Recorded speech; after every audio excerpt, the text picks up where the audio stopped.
Bem-vindos, bem-vindas a esse episódio super especial do podcast Os Futuros do Amanhã. O podcast onde a gente não tenta adivinhar o futuro, mas sim abre espaço para discutir as infinitas possibilidades de futuros.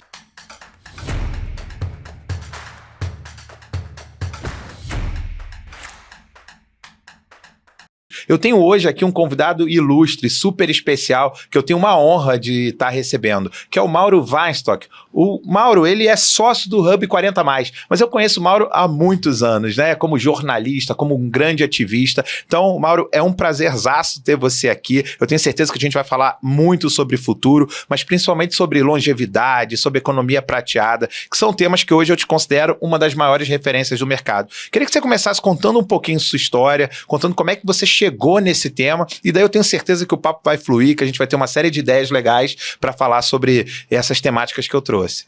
Não, primeiro, muito obrigado pelo convite, para mim é um prazer estar aqui, e ainda mais falar sobre esse tema que é extremamente significativo, relevante nos dias de hoje, né? Trazer essa abordagem da integração geracional, né? A gente fala de quase 5 gerações dentro do mesmo mercado de trabalho, e é justamente aí que eu quero enfatizar logo de cara. Como é que foi minha trajetória? Eu sou jornalista de formação, atuei muito tempo no Citibank, na área de marketing, criei uma própria empresa, e aí eu comecei a frequentar vários eventos, percebendo que a tecnologia estava exercendo um papel muito denso dentro da comunicação e do marketing.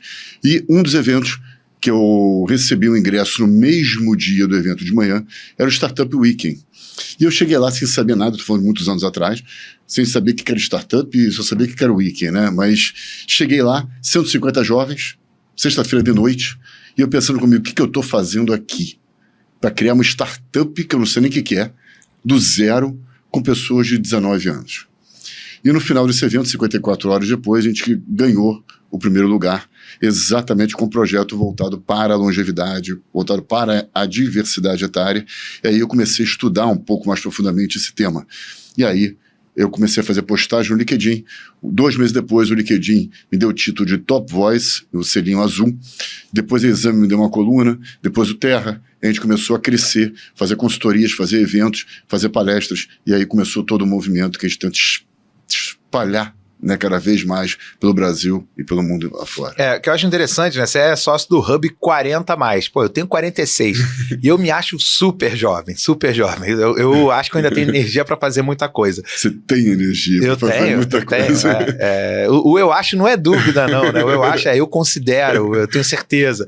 Mas eu pensando lá atrás, eu me lembro da época que eu era, né, garoto, adolescente, que eu estava numa roda com amigos do meu pai, e um dos amigos do meu pai com 40 anos tinha perdido o emprego. E ele estava super arrasado. É claro que, assim, qualquer pessoa, né, 20, 30, 40, 50, 60 anos, que perde o emprego, muitos passam por esse processo. É quase que um processo de luto, principalmente se você ficou muito tempo na empresa, se você, entre aspas, vestia a camisa, você era engajado naquela empresa. Mas o clima era de que, poxa, agora com 40 anos que eu perdi esse emprego, não vai ter mais nada para mim no mercado. Só que assim, a gente pula aí, sei lá, 25, 30 anos depois e vê pessoas de 40 anos fazendo muitas coisas, vê pessoas de 40 anos começando negócios, 50 também, 60 também, 70. Uma coisa que eu fiquei muito impactado é que você contou assim, comecei a postar no LinkedIn e, sei lá, 2 meses depois, né, ganhei o Top Voice. Pareceu até fácil, mas eu te acompanhei nessa época. Eu sei o quanto que as postagens que você fazia marcavam porque você contava histórias de pessoas que, assim, não deixaram o tempo ser um limitador. Você tem uma frase que é muito boa que eu vou chegar a ela já. Vou ver se vai sair, senão eu vou falar que, na verdade, a gente falava muito de millennials, geração Z, geração X e tal, e você tinha um conceito que falava sobre essas pessoas que não deixam a idade ser limitador. Então, nesse ponto, eu queria assim, você começou a postar, mas hoje tem muito mais coisa em volta do que só postagem, né? O que vocês no Hub 40+ estão fazendo para... Eu gostei muito também desse termo, né? Que é a integração geracional. O que é integração geracional? O que é diversidade etária? Conta pra gente o que vocês estão fazendo para ajudar a movimentar esse mercado. Caramba, Adriano, você fez uma pergunta, 10 perguntas em uma, né? Vamos, tem essa mania, vamos começar. Vamos lá, vamos começar pelo final. Muita gente me pergunta por que Hub 40 e não Hub 50. Na realidade, nesse evento que eu falei, do Startup Week, era um projeto voltado para os 60.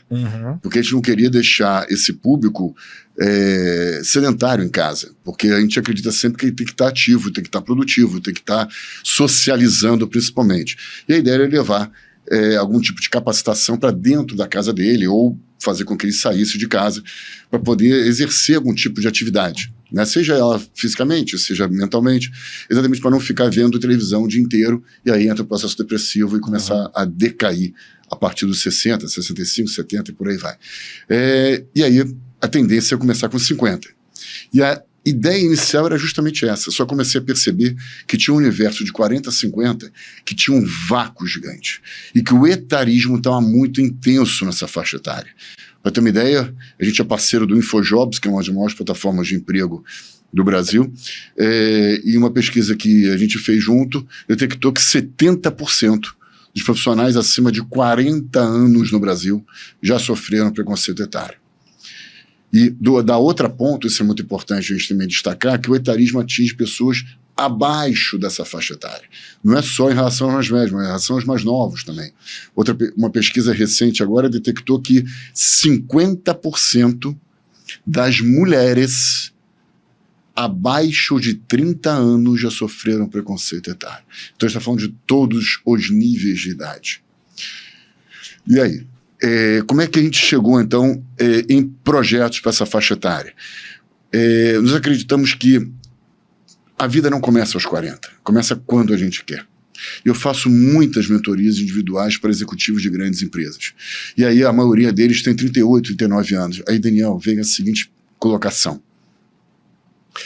Eu tenho 39 anos. Eu falei, e?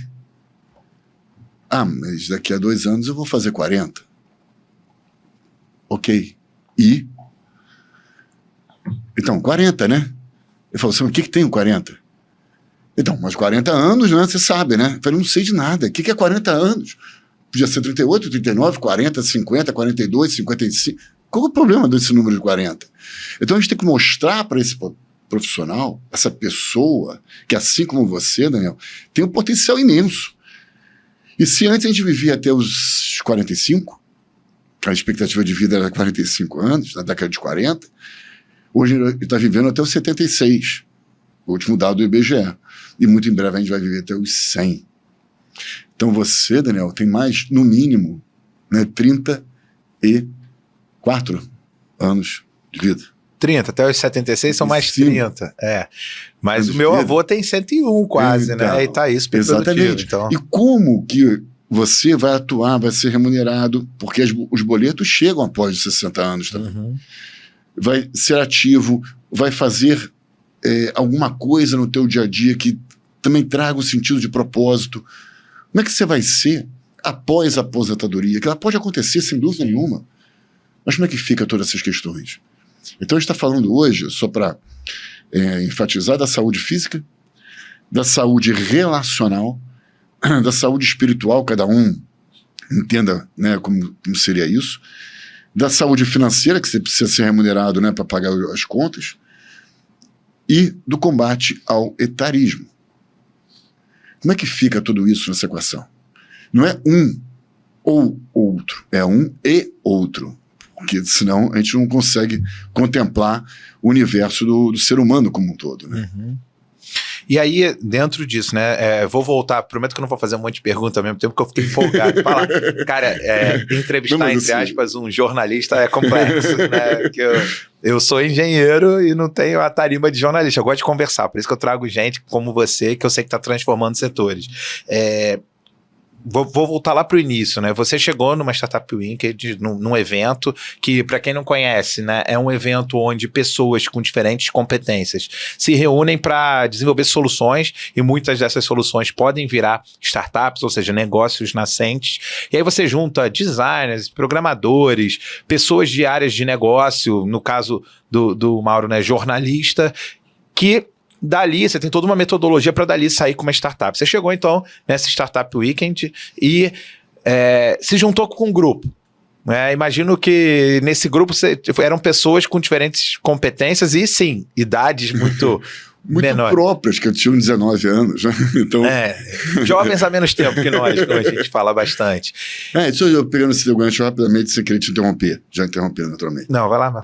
Muita gente tem nomenclaturas que a gente tem que tirar da mesa. Uhum. Então, os 50 são os novos 30, os aqui são a terceira idade, tudo isso aqui faz parte desse novo ambiente que a gente está vivendo e que vamos tirar tudo isso.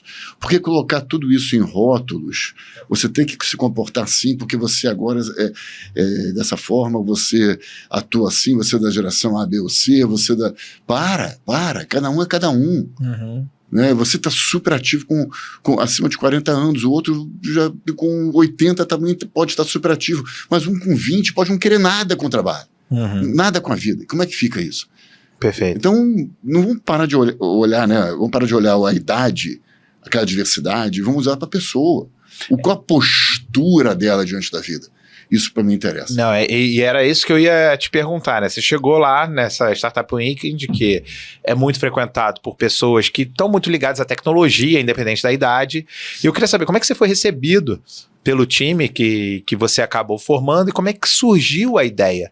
Como que você ali com a tua experiência conseguiu convencer aquele time, ou se foi uma construção coletiva de que precisamos focar na saúde, na época, não sei se era física, relacional, espiritual, financeiro, combate ao etarismo, de profissionais no primeiro momento 60 a mais, né? E que depois acabou expandindo para 40.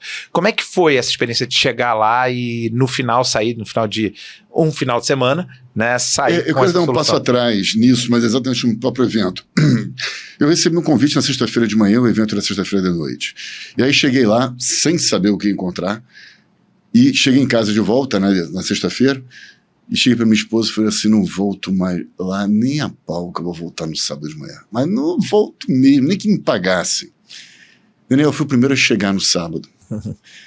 E aí, a palavra respeito que eu trago sempre, eu acho que foi um imperativo para tudo isso. Porque eu estava tentando aprender com o outro. Você citou uma série de características, de tecnologia. Eu não sou especialista em nada disso. Ao mesmo tempo, eu falava para eles, peraí, a pessoa que apresentava tremia.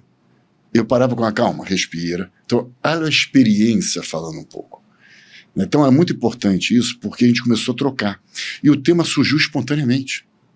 Naquela época, eu não estava nem imaginando que eu fosse criar algum tipo de movimento baseado nisso. E foi só depois que eu comecei a estudar. Peraí, ganhou por quê? Tinha tudo errado. Quer dizer, era muito mais certo a gente ser o último colocado do que ser o primeiro. Mas o último disparado. Eu não estava entendendo o que estava acontecendo. É porque a gente tocou no coração de cada um. Todo mundo em casa tem um pai, tem uma mãe, tem um avô, tem uma avó. E agora, dentro de casa, a gente consegue trocar muitas vezes, quando há o respeito. Porque fora de casa, a gente tem que entrar sempre com conflito. Sim. Né? Isso é muito... eu vou trazer até um exemplo pessoal meu. A minha filha faz medicina e meu sogro é geneticista. Eles trocam muito. Minha filha tem 24 anos, se formou em medicina, e o meu sogro tem 90 anos. O meu pai é advogado, tem 85 anos, e meu filho é advogado, se formou agora com 24.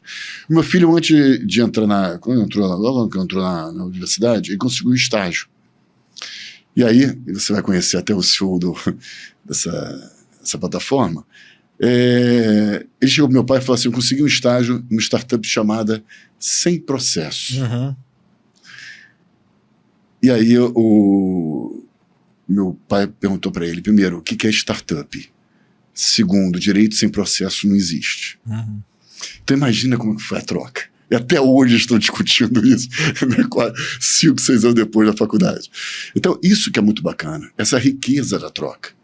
E quando a gente fala da integração geracional, da troca intergeracional, a gente está falando justamente de colaborar com o que tem de melhor em relação ao outro. Se a gente reúne aqui profissionais acima de 50 anos, por exemplo, em uma sala, vai sair uma solução.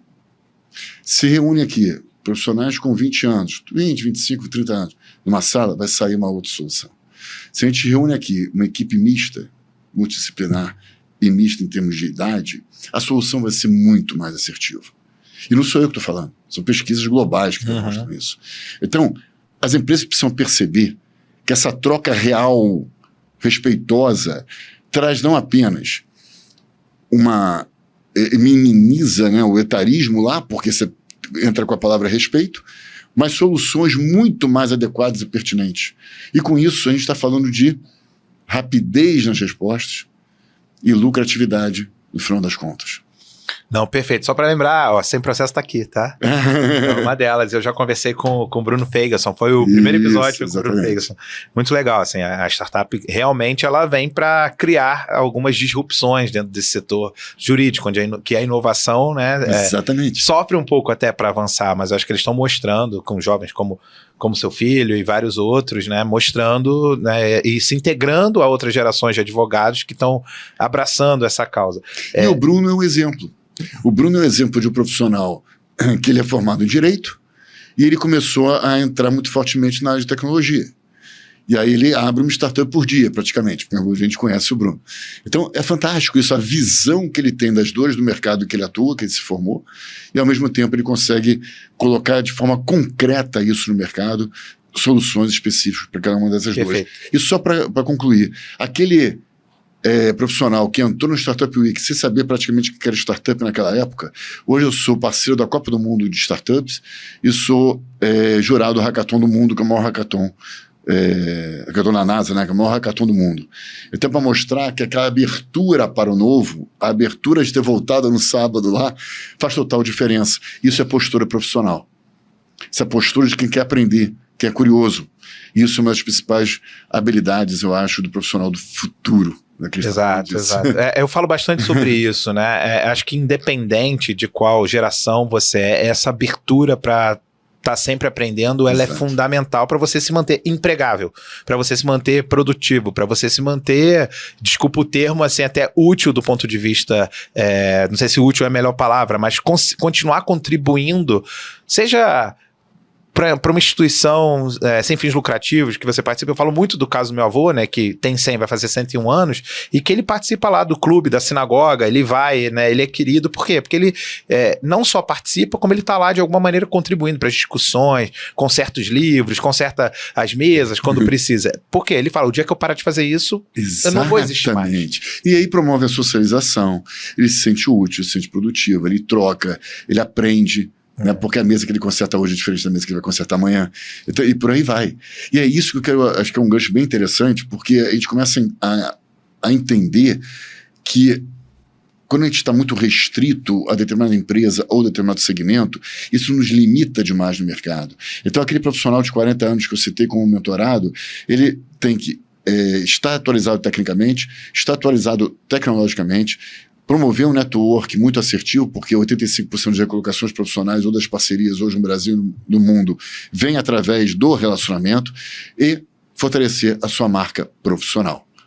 E isso no ambiente da CLT, enquanto ele está na CLT, porque quando ele sair da CLT vai ficar muito mais complicado para ele. E aí entra um ponto que eu queria te trazer. Por exemplo, eu comecei a perceber isso, eu saí do Citibank, abri uma empresa, comecei a perceber que não tinha vida, que naquela época não tinha vida fora do Citibank, aí foi um amadurecimento que eu conquistei ao longo do tempo. E hoje eu atuo com varejo, como conselheiro, atuo com RH como diretor da Associação de Profissionais de RH, atuo na área de tecnologia, como eu falei, jurado do Hackathon e por aí vai, atuo em várias outras áreas de cultura, por exemplo, várias outras áreas em que eu pego cultura, levo para RH levo para tecnologia levo para agilidade, e vou fazendo esse meio de campo. E a riqueza da troca em cada um desses ambientes é que permite que eu consiga transmitir um pouco do conteúdo que eu aprendi no outro ambiente. Então eu acho que isso aqui é um movimento que todo profissional tem que fazer. Ele tem que estar presente, onipresente muitas vezes, em vários locais. Fazer um trabalho voluntário, fazer um trabalho que pode ser de um conselho, pode ser de um grupo, pode ser social, o que for. Mas ele vai aprendendo, vai trocando, vai se relacionando através desses contatos e absorvendo os conhecimentos próprios daquele segmento de atuação. Quer dizer, então disso eu tiro o aprendizado, né, que na verdade é um reforço do aprendizado que a gente vem defendendo há bastante tempo, que esses infinitos futuros possíveis, eles só são possíveis para quem não para de aprender. E isso independe da sua idade, independe da sua geração, independe até da sua origem. Você pode ter sido um profissional de carreira numa grande organização, você pode ter sido um empreendedor a vida inteira. Não parar de aprender e aprender. Não tem idade, eu volto a citar, né? Outro dia tava eu, meu avô e minha filha, e ela falou um negócio, ele falou, eu não sabia disso, mas eu sou novo, ainda tenho muito a aprender, né? Ela ficou olhando assim, eu falei, cara, isso é muito foda, desculpa o termo aí, galera, mas isso é muito, né, pra uma pessoa que já passou por guerra, passou por exílio, passou por reconstruir a vida num outro país, por aprender um novo idioma, eu acho que de alguma maneira isso até fortalece, né? Eu queria... Inspira ela. Com certeza. Como me inspirou lá atrás. Claro. Né? Eu costumo dizer, quando alguém fala do lifelong learning, eu até brinco que eu acho o termo ruim, porque para mim não é lifelong learning, eu aprendi que life is learning, né? Não é aprendizado ao longo da vida, a vida é o aprendizado, ou o aprendizado é a vida, e as coisas meio que se integram. Mas você falou uma coisa que eu queria voltar. Você falou de que as empresas, quando elas têm essa diversidade, elas acabam tendo soluções muito mais assertivas. As pessoas, se você juntar todo mundo de 40 anos numa sala, imagina juntar engenheiros de 40 anos, homens numa sala. É uma solução. Claro. Né? Imagina juntar qualquer outro perfil muito uniforme numa sala, as soluções vão ser mais uniformes. Agora, imagina você juntar diferentes gerações, com diferentes origens, com diferentes gêneros. Você vai ter uma inovação na interseção muito mais intensa. Você teria casos, discussões ou pesquisas, porque você citou pesquisas, né? Ou histórias que mostrem isso na prática. A gente faz isso o tempo todo através de que eu chamo de mini hackathons, né? Porque o hackathon é 54 horas, 3 dias, e a gente leva para dentro das empresas hoje exatamente essa linha da praticidade. Como é que funciona isso? Em 4 horas eu faço uma palestra normalmente sobre integração geracional para alinhar, né, conscientizar sobre o tema, e a partir das 3 horas e meia, que tem no restante, nós dividimos em grupos os mais diversos possíveis e previamente a empresa passou um desafio, alguma coisa que ela queira resolver, e aí a gente vai promovendo a discussão em cada um daqueles grupos. Normalmente são 5, 6 grupos, ou até mais, e cada grupo tem 6 participantes, 7 participantes. As soluções que são trazidas são extremamente interessantes, porque o grupo é o mais diverso possível, mais plural possível, abrangendo tudo que a gente puder, inclusive em termos de hierarquia, em termos de cargo dentro da empresa. Então, a gente fez agora um recente que a gente tinha um gerente de loja e de fábrica. E na hora que eles chegaram, eles não se conheciam, então cada um foi sentando em grupos. Eu falei, vamos começar a misturar aqui. E no final foi muito mais interessante, porque o gerente de fábrica tinha uma solução, mas o de loja falou, não, isso aqui não é aplicável. Então, essa troca foi muito bacana. Eu realizei em São Paulo também para uma outra empresa. Se for no Rio, esse exemplo foram 2 workshops diferentes. E em São Paulo, recentemente, a gente ia durar o workshop 3 horas e durou mais de 6 horas. No final, a diretoria avaliou os trabalhos todos, teve 6 soluções, uma melhor do que a outra.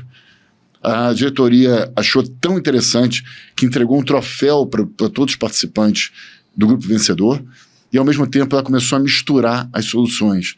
Ou seja, em um espaço de 4 horas, você tem lá 6 soluções que podem ser perfeitamente aplicáveis naquele caso. E a dor veio da própria empresa. Então, esse ambiente aí, você consegue, primeiro, empoderar os participantes, você consegue trazer soluções muito mais ricas, né, e muito mais viáveis para a empresa, porque o briefing, né, traz isso. Olha, a gente não tem verba, ou tem a verba X, né, tem o budget, tá? Então você vai colocando já os desafios que tem que ser superados. Ao mesmo tempo, quem está participando se sente coautor daquela ideia, então isso é fundamental. E mais ainda, você estimula não só a capacidade técnica, né, de resolver aquela questão, mas a capacidade de gestão de tempo, gestão de conflito, poder de negociação, troca, respeito, e todos aqueles fatores que a gente fala tanto que são as soft skills, né, comportamentais. E na hora que é apresentado, está, por exemplo, estimulando a capacidade oratória, capacidade de comunicação, e tudo isso naquele ambiente que é leve, descontraído e traz uma solução bem direcionada, acho que os dois lados ganham demais com aquilo. Então não fica só na teoria, mas fica algo bem aplicável. Então a gente tem o ROI tangível, né, que é o quanto que Exato. aquela empresa, por exemplo, deixou de gastar numa consultoria externa que vai chegar, vai aplicar uma metodologia, quer dizer, a solução estava ali dentro, a solução era interna, o próprio valor da solução, mas você tem o ROI intangível, que é eventualmente você trazer pessoas que de alguma maneira nem estavam tão integradas, engajadas, e cara, eu ajudei a resolver um problema que era um problema que a minha empresa enfrentava. Exato. Eu fui considerado nessa solução. Agora imagina o seguinte, que chega esse colaborador que estava desanimado, pegando um exemplo desse, e participou de um dos grupos, e por acaso o grupo dele foi o vencedor, ele recebeu um troféu.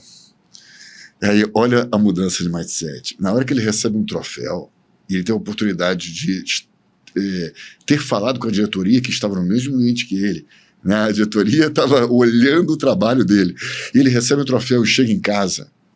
Daniel, isso não tem preço. Né? Ele levanta o troféu, estava desanimado, né? Ele levanta o troféu lá e fala: o meu grupo conquistou esse troféu.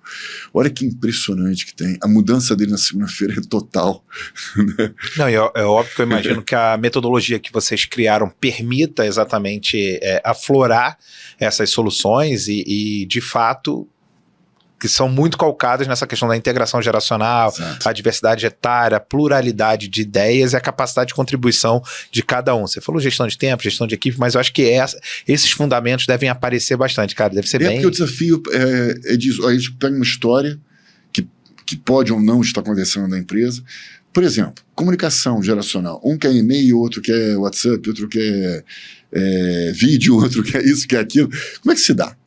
Então, se você está no ambiente lá, como é que seria a melhor forma de contemplar aquelas ideias todas para que todos se sintam confortáveis? Isso é um exemplo. Se não vai acontecer agora, pode acontecer depois, né, naquela empresa. Então, a comunicação dentro do ambiente corporativo é extremamente importante. Eu trabalhei no Citibank há muito tempo atrás, né, na área de endomarketing, que hoje tem outros nomes, né? Mas eu fazia um jornal interno, que era exatamente para comunicar o tipo de ação que a empresa estava fazendo. Aí lançava uma campanha de vendas, como é que a gente conseguia motivar. Então, tudo isso faz parte. E o colaborador quer, acima de tudo, ser valorizado. Então, uma ação dessa permite justamente isso. Perfeito. Você falou bastante, você falou que 5 grandes dimensões: saúde física, saúde relacional, saúde espiritual, saúde financeira e o combate ao etarismo. E você falou também as diferentes expectativas de vida ao longo da história, né? Que em década de 40 era 45 anos, hoje é 76 anos, né? Aquela expectativa de vida ao nascer, né? Eu imagino. Isso, perfeito. E que logo vira 100 anos. Eu imagino que isso aqui tem um mercado de bilhões, né? Falando não só precisamos cuidar das pessoas que estão envelhecendo, não, precisamos oferecer oportunidades ou recursos, produtos para melhorar a saúde física ou garantir a saúde física, para estimular uma saúde relacional, porque tem aquela pesquisa de Harvard que mostra que o grande fator de felicidade ao longo dos anos são as relações que você construiu Perfeito. ao longo dos anos. A questão espiritual, a questão financeira, né? Porque a gente vive num país que a aposentadoria pública, ela não dá mais sustentação às pessoas, então as pessoas vão ter que criar suas reservas, ou pelo menos para que tenham qualidade de vida, independência financeira e liberdade financeira, né, com a diferença entre os dois termos. O que você tem visto de mercado, de capacidade, o quanto que movimenta essa economia? Eu ouvi em algum momento, não sei se, acho que foi você que falou da economia prateada, né? O quanto que essa economia prateada movimenta e que oportunidades existem aqui para empreendedores que já estão atuando, para esses próprios profissionais que têm muita experiência, que podem estar atendendo seus colegas. O que você enxerga? Excelente pergunta, Daniel. Primeiro, eu vou começar globalmente e a gente chega no Brasil. Os números globais da economia prateada. O que é a economia prateada? Aquela que movimenta todos os produtos e serviços de pessoas acima dos 50 anos. Ela chega hoje a 22 trilhões de dólares. Eu vou falar isso de outra forma, né? Porque falando em números parece que pode ser muito, pode ser pouco. Mas se tem uma ideia, se a gente colocar todas as economias do mundo em ordem, em ranking, tem os Estados Unidos, primeiro lugar. A economia prateada como segundo lugar. E a China em terceiro. Se não me engano, os Estados Unidos está com o PIB deles de 26 trilhões, a economia prateada de 22 e a China de 18. Então, é um potencial imenso a ser explorado. E isso nós estamos falando de hoje. Só que todos os gráficos demonstram que o mundo está envelhecendo e vai envelhecer de maneira cada vez mais acelerada. Então, esse número que eu estou passando de 22 trilhões de dólares, eles vão se multiplicando cada vez mais e muito em breve vai ser a primeira economia do mundo. Ou seja, o potencial é inacreditável. Só que isso de um lado. E de outro lado, há várias pesquisas demonstrando justamente o que você colocou, que não há produtos e serviços no mercado que atendam esse público. 45% no Brasil dos consumidores acima de 50 anos reclamam que não tem produtos para serem consumidos por eles, especificamente. Então, o potencial é imenso. E no Brasil, esse número é de 2 trilhões de reais da economia prateada. É o público que mais cresce. O público 50 a mais, hoje, ele é responsável, parcial ou integralmente, por 76% dos lares brasileiros, em termos de remuneração. 76% dos lares brasileiros dependem de pessoas de 50 a mais. Exclusiva ou parcialmente. Ou parcialmente. Então, é impressionante, porque a gente está falando da dignidade do profissional, dignidade da família, da economia e da sociedade como um todo. Por outro lado, você tem nas favelas brasileiras, nas comunidades, né, a grande maioria da população, no Rio de Janeiro, por exemplo, é sustentada praticamente toda pela aposentadoria do idoso. Isso é uma pesquisa recente comprovando isso também. Então, para onde a gente olhar, a gente tem que perceber que a renda desse profissional não pode parar com 50 nem 60 anos. E a renda da família e o giro econômico daquela região depende muito desse potencial. Eu nunca falo para contratar uma pessoa acima de 50 ou abaixo de 50. Ele tem que ter competência para isso. Mas eu sempre falo uma frase que é: antes de incluir dentro da empresa, seja qualquer empresa, a gente precisa não excluir. Porque senão a gente estaria cometendo o ato de etarismo. E a economia prateada é tão forte que todas as áreas da economia são contempladas por ela. A gente estava no G20 agora, eu sou conselheiro da Associação Comercial, em vários conselhos empresariais, e a discussão lá era o seguinte: como é que a gente vai inserir a longevidade e a economia prateada e todos os negócios agora, né, aproveitando o G20. E aí tinha um pilar lá que é saúde, o outro é educação, e por aí vai. Economia, né, e por aí vai. E aí a primeira ideia mais natural era colocar mais um pilar de longevidade. Até porque isso atinge todos os países. E a gente chegou à conclusão que isso aqui não era a melhor saída. Porque se a longevidade abrange todas as outras, a gente teria que encorpar na saúde, longevidade, na educação, longevidade, por aí vai. Então a ideia é justamente essa, fazer uma carta que a gente fez para mandar para os ministros de Relações Exteriores, justamente para que no próximo G20 isso já seja de maneira bem mais adequada, né, debatido. Se eu entendi, você está dizendo que a longevidade ela é transversal, ela não é um pilar. Não é um pilar, ela é transversal a tudo. E com isso eu respondo talvez um pouco a tua pergunta, demonstrando o seguinte: em todas as áreas você tem oportunidade.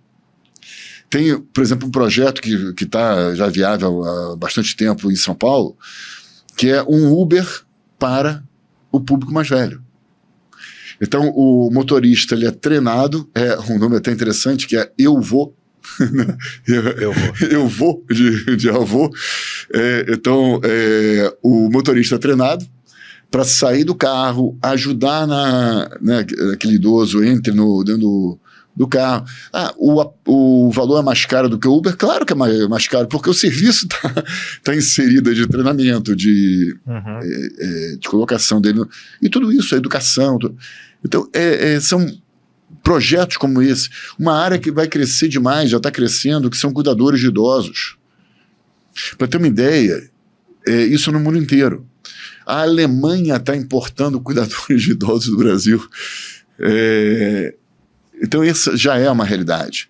E se pegar os gráficos, até 2070, por exemplo, a única curva de crescimento populacional vai ser justamente os 60 a mais. O resto tudo vai decrescer até 2070. A média de idade do brasileiro, que hoje é de 34 anos, vai subir para 51 anos, média de idade, até 2070. Então são vários números que comprovam que o potencial é gigante. E se falar que esse público é o maior poder aquisitivo, e sem falar que é quem mais compra, inclusive na internet. Então, derrubando preconceitos, né? Claro! Mas idoso não entende tecnologia, não. É um dos que mais compra pela internet. É o que mais compra na pesquisa que saiu recentemente. Então, no e-commerce. Então, o que a gente está falando é de vamos olhar a realidade, vamos de colocar preconceitos, né, ou estereótipos na mesa, porque o próprio Festival de Cannes da Publicidade Mundial já alertou para o negligenciamento desse público. O Festival de Cannes é o mais importante da publicidade mundial. Com a perda de dinheiro por não estar valorizando o potencial dessa faixa etária. Então é gigante em todas as linhas. Na área de educação, por exemplo, que você domina muito bem.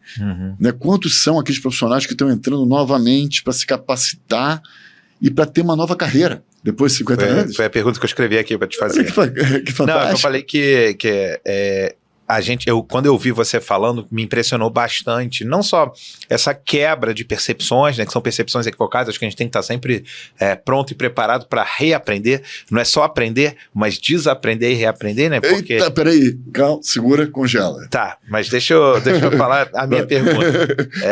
Então, eu desaprendi e reaprendi, porque a gente que cresceu vendo, eu que cresci quando meu avô tinha 50 e poucos anos, né? Talvez menos, até mais, um pouquinho menos, um pouquinho mais. Você via, assim, de 50 e pouco você pensava no vovô idosinho, né? E hoje você vê o vovô garoto, a vovó que tá ali fazendo faculdade com 60, com 70, que tá fazendo maratona, que tá na academia, que tá praticando esporte. Então, quando você apresentou, que eu falo que quebrou muitas concepções que talvez tivessem cristalizadas ao longo de décadas de formação como ser humano, tem gente praticando esporte, tem gente fazendo segunda, terceira graduação, tem gente empreendendo. Então eu queria te perguntar nessas 3 dimensões, o que você tem de bons exemplos em esporte, o que você tem de bons exemplos em educação, e depois a gente separa a parte do empreender, é uma solução? Né? Bom, vamos lá. Primeiro, eu tenho divulgado nas minhas palestras vários exemplos inspiradores no próprio LinkedIn sobre empreendedorismo depois dos 70, 80, 90 anos. Isso é uma realidade. Eu não estou criando nenhum tipo de movimento, mas isso já está fazendo parte do nosso dia a dia. Então, por exemplo, outro dia eu citei uma menina de 76 anos que criou uma startup e apresentou num evento de inovação. Hoje, eu acabei de divulgar também uma empreendedora que passou por um processo depressivo gigante e foi expor os produtos dela numa feira lá em Jundiaí. Ela tem 70 anos. Então, isso é muito mais comum. É a percepção de que a pessoa pode realizar. E ela vai conseguir os instrumentos necessários para poder aplicar isso na prática, porque muitas vezes ela não teve experiência de empreender. Então, aonde que ela vai coletar essas informações, como é que ela vai conseguir isso? Naquela hora, eu estava brincando contigo, mas eu quis congelar a tua palavra, porque tem várias nomenclaturas que a gente usa no mercado que eu tento desconstruir sempre. Como jornalista, né, eu tenho essa preocupação com cada vírgula que a gente coloca. Então, por exemplo, a gente tem um hábito, né, no LinkedIn, de repetir algumas frases que a gente fica ouvindo. Então, essa frase, desaprender, reaprender, ninguém desaprende nada. Porque o desaprender é apagar da memória. Tá. Então, o reaprender, sim. Mas para você poder aplicar uma nova metodologia ou atuar de forma diferente, você tem que ter aquela experiência que não foi positiva muitas vezes, e você vai mudar. Então, desaprender não existe. A mesma coisa quando a gente fala do mundo corporativo, que eu estou trazendo para todos os ambientes que eu posso, como o diretor da Associação Brasileira de Profissionais de RH, que é justamente a retenção dos colaboradores. O que é retenção? É aprisionamento. Então, a empresa chega e fala assim, olha, nós temos que reter os colaboradores. O que significa isso? Aprisionar, colocar eles dentro de casa, obrigatoriamente presos lá dentro. Né? E pode engajar, ter outras tecnologias que a gente pode usar, mas não fazer dessa maneira. Né? Tem até posso indicar uma série? Claro, que chamada você quiser, Ruptura, cara, que não tem... Chamada Ruptura. Não tem limite. Já viu essa série? Depois não vi eu ainda, posso passar até para você colocar até o endereço lá. A segunda temporada vai começar agora em janeiro, já foi gravada, já foi lançada. Que é um ambiente de uma empresa em que todo mundo é robotizado, que uma área não fala com a outra área e que na hora que você entra na empresa, você coloca um chip para você poder diferenciar claramente qual é a vida quem é você na vida profissional e na vida pessoal. São questionamentos que a série faz. Né? E claro que está radicalizando de um lado, claro que nem tudo é daquela forma como a série está colocando, mas é uma sátira. Então ela serve para quê? Para a gente começar a imaginar que futuro que nós estamos querendo, como é que a geração nova traz esse propósito que é extremamente interessante. Ao mesmo tempo, será que a experiência não vale a pena também nessa troca? Será que sair de uma empresa depois de 9 meses faz algum tipo de sentido, com a tecnologia 5 meses, que essa aqui é a média de tempo que o mesmo trabalhador fica na mesma empresa, né, quando a gente fala da faixa etária de 18 a 24 anos? Será que não vale a pena esse colaborador entender como é que ele pode ser mais útil e a empresa também perceber como isso pode se dar na prática? Como é que faz essa abrangência, né, de conhecimentos, de experiências? Como é que ele se sente valorizado para ele não precisar sair da empresa ou sair no momento que ele acha que é mais adequado, mas não depois de ser selecionado, de ser recrutado, de receber um treinamento? Qual o custo que vale para a empresa isso? Qual é o custo de ter só uma faixa etária aqui, né, quando você não tem a troca da outra geração que está entrando no mercado também e que tem muito a contribuir? Como é que funciona isso quando áreas são rígidas, são quase que congeladas, e um não consegue interagir com o outro, um não conhece o outro, um acha que é melhor do que o outro? E esses são desafios que nós temos que enfrentar hoje nesse mundo tão complexo, tão dinâmico que é o mercado de trabalho. Mas não, legal esse toque sobre desaprender. Eu falava muito sobre o conceito de desaprender, no sentido de que, cara, eu tinha algo na minha cabeça que era algo que fazia sentido num determinado momento e que não faz mais sentido agora. E o termo que eu estava usando era de desaprender. A gente pode substituir por reaprender, não tem problema nenhum, porque fica o histórico. Eu achava isso, ou fazia sentido, porque às vezes não era errado, né? Você aprendeu uma coisa que fazia sentido dentro de um determinado contexto, mudou um processo, mudou uma cultura, mas aqui é sempre assim, cara, não tem ego, a gente reaprende. Eu falo da minha opinião. Com certeza. Mas eu queria voltar no ponto, né, que a gente falou de esportes, né? Hoje a gente vê cada vez mais pessoas praticando esporte, porque quando você passa ali dos 40, dos 50, você começa a ter uma perda muscular, você começa a ter uma perda de mobilidade.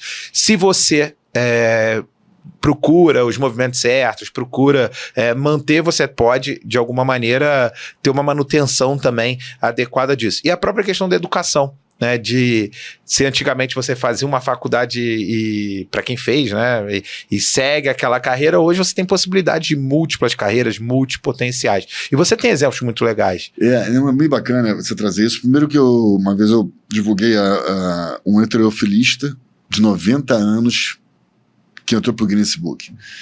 Então ele conseguiu fisicamente mostrar que é possível ele estar bem com essa idade. Outro exemplo, aí não é com 90 anos, mas com 48 anos, de um amigo meu chamado Márcio Vilar, quem quiser para acompanhar ele. E ele, com 48 anos, ele virou ultramaratonista e ele entrou para o Guinness Book correndo 827 quilômetros em 7 dias, com essa idade. Quando a gente olha para a área intelectual, né, de alguma forma, aliás, o Márcio, eu perguntei para ele, né, como é que você conseguiu, além do fisicamente, né, você bater o recorde? E ele falou que são 2 pontos. Primeiro, a concentração e segundo, o propósito. Porque ele fazia um acordo com o INCA e conseguiu um financiador para uma criança com câncer. Então ele falava, aquela criança está na minha mão e eu preciso chegar até o final daquela corrida.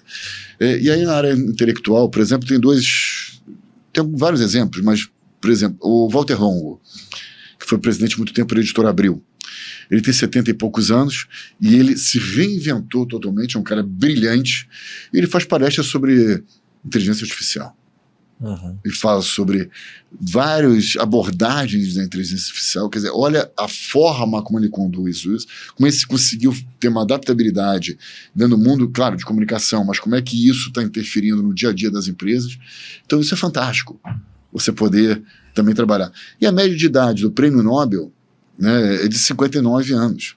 Então imagina, né, é quase um idoso, né, chegando a demonstrar seu conhecimento de impacto global. O mais velho tinha 97 anos quando recebeu o Nobel. Então, quando você começa a experimentar ao longo do teu jornada profissional erros e acertos, parece que tá uma startup, né? Erros e acertos, você vai amadurecendo e vai chegando no final lá com um projeto muito mais rico. Agora, para fazer isso, você precisa ser multidisciplinar, você precisa estar interagindo, você precisa trocar com as pessoas de várias áreas diferentes. E isso é a visão que muitos profissionais não têm hoje.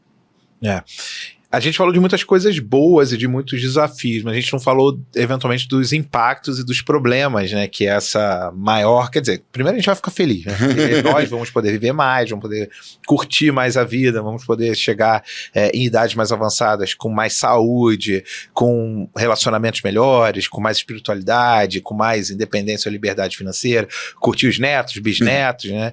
Mas isso traz como sociedade questões e desafios. A gente fala, por exemplo, da questão previdenciária. A gente fala da necessidade de mais acessibilidade nas cidades. Que outros, ou até mesmo nesses, né? Que grandes desafios esse aumento da longevidade traz, os seus impactos econômicos, sociais que você tem estudado? Por exemplo, você tocou um ponto muito importante que é a acessibilidade. Mas isso, vários aspectos que atingem diretamente a pessoa mais velha, ela também tem impacto nas pessoas mais novas ou em segmentos da sociedade. Por exemplo, acessibilidade. As calçadas, que é um projeto que nós temos na Associação Comercial, por exemplo. Muitos idosos caem quando estão andando na rua do Brasil inteiro, particularmente de Copacabana, né, naturalmente, né, que tem aquelas pedras portuguesas, e de lá começa a ter problemas físicos, vão para o hospital e depois começa a ter outros tipos de questões de saúde. Agora, pegando esse exemplo, a pessoa com deficiência também tem a mesma dificuldade. Então, quando a gente fala, por exemplo, de colocar a calçada lisa, ela está beneficiando um lado e está beneficiando do outro. Quando a gente fala de um aplicativo de transporte, como eu citei, que vai favorecer a pessoa mais velha, também vai favorecer pessoas com deficiência. Né? Por exemplo, quando você cria um aplicativo e coloca letras grandes lá, vai favorecer não só pessoas que têm um grau, né, de deficiência um pouco maior para enxergar, né, de visão, mas qualquer um também que vai ser beneficiado com aquilo. Agora, Daniel, a gente vai em restaurante à noite. Cardápio impresso, você esquece. À noite. Tem que pegar o aplicativo, colocar QR Code e tal. Eu olho lá, na minha volta, só tem pessoas acima de 60 anos naquele restaurante. QR Code pequenininho lá, o celular, né, a gente não consegue enxergar muita letra. Será que alguma coisa não está errada nesse ambiente? Será que não vale a pena colocar um cartaz com uma letra, um cardápio com uma letra grande, colocar algum tipo de acesso um pouco mais simples? Porque senão a pessoa passa a não frequentar aquele ambiente. Não estou dizendo para a tecnologia ir para trás, não é retroceder de maneira nenhuma, mas vamos adaptar também.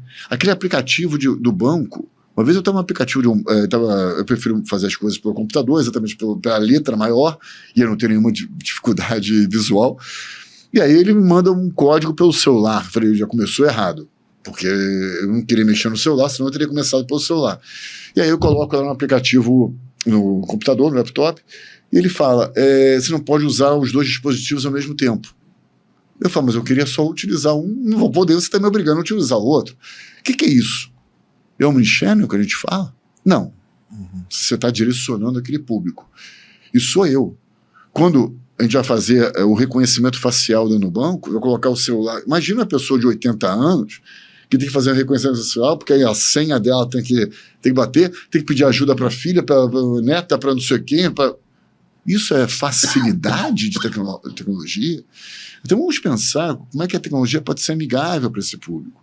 Olha o potencial imenso que a gente está falando. Em todas as áreas, área de mobilidade, área de saúde, área financeira, todas essas áreas têm que estar contemplando tudo isso. Eu acho que quando você falou lá atrás, né, da questão da integração geracional e da diversidade, quando você tem pessoas que vão sofrer com isso dentro do seu time, você tem não só a questão da empatia, mas também da alteridade, né, que é alguma coisa que eu falo muito. Acho que praticamente todos os episódios eu cito isso.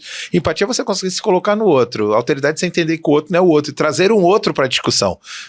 Que é, por exemplo, trazer alguém 60 a mais, 70 a mais para uma discussão. Será que a nossa jornada está fazendo sentido para pessoas 70 a mais? Né? Vamos trazer um 70 a mais que possa nos ajudar, ou vários 70 a mais que possam nos ajudar. Exatamente, é isso, é trazer esse... Quando você vai numa loja de celular, né, normalmente você é atendido um jovem que tem 20 anos, e aí entra um consumidor 70 a mais. A linguagem dos dois não vai bater. O jovem pode atender o jovem perfeitamente. Se tiver uma pessoa mais velha lá, vai atender o consumidor de maneira muito mais adequada. Então, é isso que a gente está falando, é a identificação, é a linguagem. Isso as empresas não estão preparadas hoje ainda. Então, eu vou juntar 3 pontos aqui. Falamos que só no Brasil é um mercado de 2 trilhões de reais. Hoje. Né? Falamos que boa parte desse público, que são arrimos de família ou responsáveis por uma boa parte da receita das famílias, não encontra produtos e serviços que atendam nesse mercado. E que uma das opções até para esse público é empreender.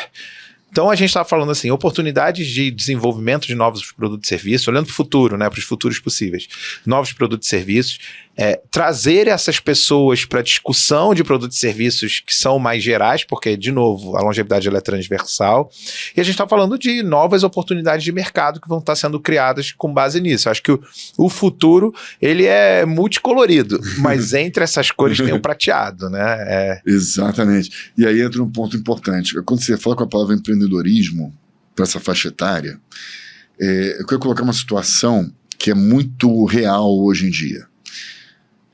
Devido ao etarismo, o profissional chega aos 50 anos, por exemplo, e começa a sofrer do preconceito etário, porque até com 60 anos ele tem a aposentadoria compulsória, que também já é absurdo em grandes empresas. Vamos colocar ele com 50 anos, que ele trabalhou lá 20 anos numa empresa, 10 anos em outra, enfim, no mercado de trabalho como um todo, e aí sempre na CLT. E na hora que ele percebe que provavelmente não vai conseguir fazer um movimento como ele gostaria dentro da CLT a partir de 50 anos, pegando só essa faixa, ele resolve empreender. E aí entra um outro potencial. Vamos supor que ele tenha trabalhado na área de varejo. Aí ele resolve abrir uma loja. Uma coisa é ter trabalhado na área de varejo, outra coisa é você abrir uma loja própria. Aí ele pode perder todo o dinheiro que ele acumulou até aquele momento abrindo uma loja própria. E aí ele resolve fazer o seguinte: bom, então é muito arriscado, eu vou abrir uma franquia. Perfeito. Ele sabe o que é uma franquia? Sabe qual vai ser o retorno de uma franquia? Sabe quais são os riscos da franquia? E por aí vai. Aí eu quero ser consultor. O que é abrir uma consultoria? Tem a questão tributária, contábil, marketing, comercial, jurídica, que até agora ele não conhecia, porque ele trabalhava na área de varejo daquela empresa, e naquela empresa já contemplava tudo. Aí eu quero ser conselheiro, né? Muitos estão migrando para o conselho. Aí faz o curso, perfeito, né? Conteúdo interessante, networking extremamente valioso, mas qual é a empresa que vai contratar ele para o conselho? Então, tem que desmistificar um pouquinho o que significa empreender. Quero trabalhar com startup. Muito bem, como é que você faz? O que é abrir uma startup na prática? Quero investir em startup. Ok, como é que faz? Você vai perder dinheiro se você resolver fazer isso sozinho, sem conhecimento. Então, isso está faltando hoje no mercado. Uma capacitação para que esse profissional consiga entender o básico de cada uma dessas alternativas e de várias outras que podem ter. E aí vou optar. Eu quero abrir uma franquia. Perfeito, já sei dos erros, já sei que o retorno vai ser em tanto tempo, já sei o que eu tenho que fazer, tal, beleza. E ok, todas elas são extremamente valiosas. Mas o profissional precisa ter conhecimento. E a partir dali ele vai se aprofundar naquela que ela quer. Isso para mim é a grande sacada hoje no momento. A orientação para esse profissional. E isso é uma das coisas que o Hub 40 Mais faz, ou você está colocando que já está desenhando uma plataforma. Tá. Então até convido aqueles que quiserem participar, conversar sobre isso, ver como é que a gente pode elaborar, e isso o ideal é que seja financiado por empresas que percebam esse potencial, até mesmo com benefício corporativo muitas vezes. Eu já fiz uma capacitação para LinkedIn, por exemplo, de profissionais que estavam sendo desligados da empresa. Então, assim como a gente focou no LinkedIn para a marca profissional, para o network, para facilitar a integração, né, em um novo ambiente fora daquela empresa, esse tipo de capacitação para mim vai ser cada vez mais real também. E eu acho que tem um potencial imenso aí para ser trabalhado.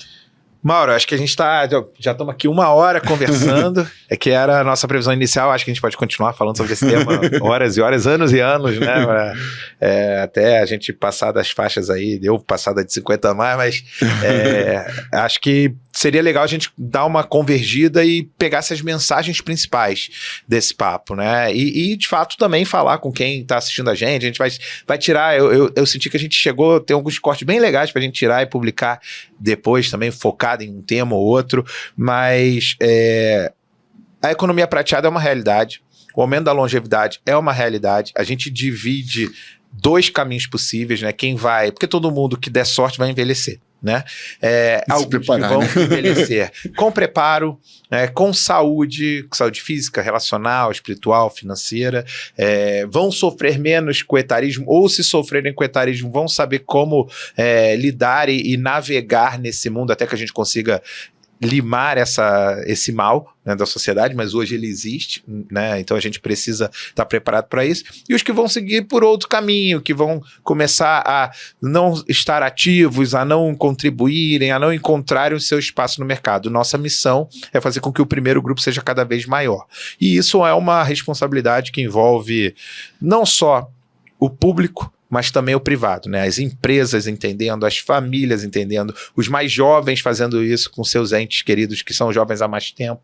Então eu acho que cabe aí um grande movimento para que a gente, e que eu acho que você tem feito esse trabalho, por isso que eu fiz questão de trazer aqui, um grande movimento para a gente entender que sim, etarismo é talvez um dos preconceitos, todos os preconceitos são burros, né? Mas esse talvez seja o mais burro entre os burros, porque todos nós vamos sofrer, se dermos sorte, se a gente conseguir chegar numa idade mais avançada. O que você tem para dizer para esse mundo, né? Para essas pessoas que estão assistindo, de qual é o próximo passo que cada um tem que fazer?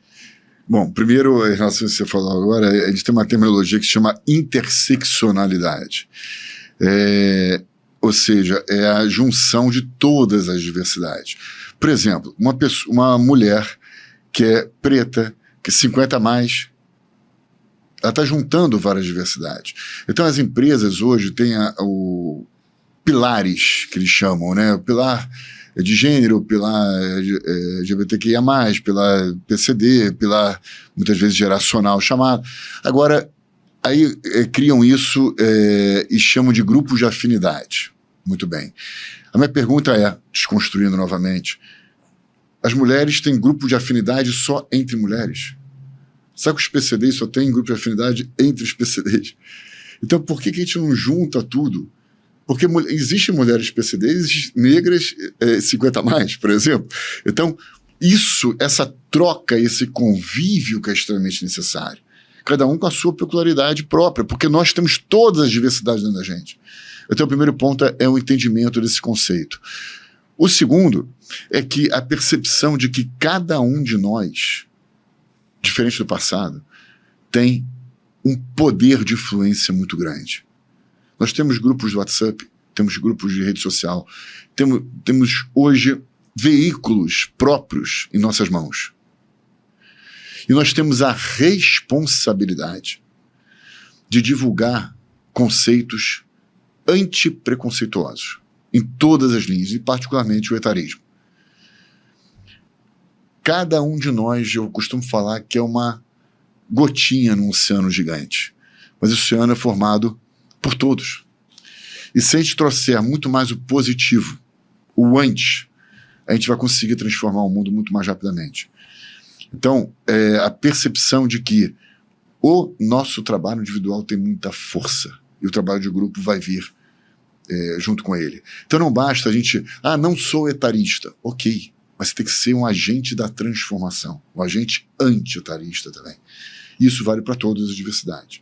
Então acho que esse é o recado final, é que a gente passa a agir, a gente passe a colocar a mão na massa, porque se hoje, dentro do teu núcleo familiar, você não está sofrendo de etarismo, amanhã, quando teu pai, tua mãe, um avô ficar desempregado e receber só o dinheiro da aposentadoria e ele não for suficiente e os demais filhos estiverem desempregados, eu quero ver como é que vai ser a nova forma de atuação. Então não precisa chegar a esse ponto. Vamos trabalhar todos juntos, né, para que isso não aconteça, ou pelo menos a gente consiga amenizar esse tipo de atitude, né? Obrigado, Mauro. Acho que muita coisa importante, muita atuação importante nossa. Falamos sobre longevidade, falamos sobre as diferenças, os impactos, né? Falamos sobre os pilares que eu vou citar novamente. A gente falou sobre saúde física, falou sobre saúde financeira, falou sobre saúde relacional, falou sobre saúde espiritual, saúde mental, sobre combate ao etarismo. Falamos dessa economia imensa que é a economia prateada, tanto no mundo, o Mauro trouxe pra gente a referência de ser hoje a segunda maior economia do mundo e com tendência de virar a primeira, uma economia que, trazendo para o Brasil, a gente está falando de mais de 2 trilhões de reais e quase como uma locomotiva, né, de grandes cidades, de grandes comunidades, de muitas famílias e das oportunidades e desafios que essa transformação pode trazer, né? Você quer falar? Não, eu ia falar um detalhe que é tão importante, porque a gente tem que trazer para o hoje isso, né, para a gente vivenciar. Vou dar um exemplo aqui no Rio de Janeiro. O último número do IBGE trouxe que a população do Leblon, bairro nobre do Rio, idosa, já chega a 35% da população. Ou seja, de cada 100 pessoas no Leblon, 35 são acima de 60 anos. Agora imagina o poder aquisitivo que tem, né, o potencial todo dessa economia prateada num dos bairros mais nobres do Brasil. Se você conhece o cria do Leblon, você tem que conhecer o vovô e a vovó do Leblon, que são eles que estão movimentando uma boa parte da economia. E aí, Mauro, queria finalizar aqui, primeiro te agradecendo enormemente, porque eu acho que é uma mensagem muito importante. Para quem conhece, né, eu organizei junto com grandes empresas o Made in Rio, que aliás tem aqui, entre os casos de sucesso e aprendizagem de empreendedorismo de tecnologia carioca, tem a Sem Processo, mas tem também a Carteiro Amigo, por exemplo, que ajuda, né, com que as cartas cheguem em comunidades que muitas vezes o sistema tradicional de correspondência não atendia. Tem aqui Eu Entrego, que faz essa última milha. Você citou que as pessoas 50 a mais ou 60 a mais, eu não me lembro agora quais exatamente são as que mais compram online. Muitas delas recebem nas suas casas por conta da Eu Entrego, que é uma logtech. E tem várias outras aqui bacanas. Mobis, que muitos profissionais, né, que chegam numa determinada idade, muitas vezes acabam encontrando alternativas no transporte por aplicativos, e o Mobis é uma solução para trazer uma renda adicional. Eu vou deixar um desse com vocês. Espero que, quem sabe, um dia a gente não faz um made in prateado, né, com certeza, de negócio de pessoas 50 a mais, 60 a mais, que eu acho que você tem bastante história. Enquanto eu estou aqui autografando, se você quiser dar uma mensagem final, o microfone é todo seu. Não, primeiro agradecer, Daniel, para mim é um privilégio incrível estar contigo, esse teu projeto Trazendo o Futuro, eu mesmo muito quando a gente fala de ambidestria, né, que a entrega do resultado hoje, seja corporativo, seja profissional, mas vislumbrar também as tendências do amanhã. E a economia prateada e a integração geracional não são mais tendência, são uma realidade. E a gente precisa só observar como que vai ser o impacto de tudo isso lá na frente. Como que a sociedade está se reformulando. Como é que o home office está entrando de maneira muito clara. Porque a gente fala muito em equilíbrio. O jovem traz isso, mas eu também. Eu tenho 56 anos. Eu também quero equilíbrio mental, né, de saúde física. Tudo isso que a gente está falando cabe na nossa realidade, no nosso dia a dia. E é isso que a gente precisa entender que a gente não está falando de algo muito longe, a gente está falando de algo concreto agora, dentro da nossa casa e dentro das empresas que a gente atua também, seja como consultor, seja como CLT, essa aplicação que nós precisamos trazer para favorecer e facilitar o nosso dia a dia enquanto pessoas. E tudo isso que você traz através esse conteúdo, através do livro dessas empresas inovadoras. Eu vi também a Faz Game, sim, né, que é fantástico para também estimular a cognição, a memória e a abordagem, né, das pessoas mais velhas, inclusive, né, tem vários programas mundiais que falam disso, lá do cognitivo também. Então, todo esse tipo de estímulo é fundamental. Então, tá de parabéns pelo lançamento também, muito obrigado pelo livro, e vamos caminhar junto aí, sempre combatendo o etarismo. Mauro Weinstock, uma das maiores referências em economia prateada, longevidade, CEO, fundador do Hub 40+, jornalista, ativista e um cara que vai permitir com que a gente construa muitos futuros possíveis e com cada vez mais anos de vida com saúde, com sabedoria e com felicidade. Obrigado, Mauro. Tá aqui o teu livro. Muito obrigado. Espero que quem tenha assistido mande pros amigos, tios, primos, vovôs, vovós, que esse é um episódio para todas as idades.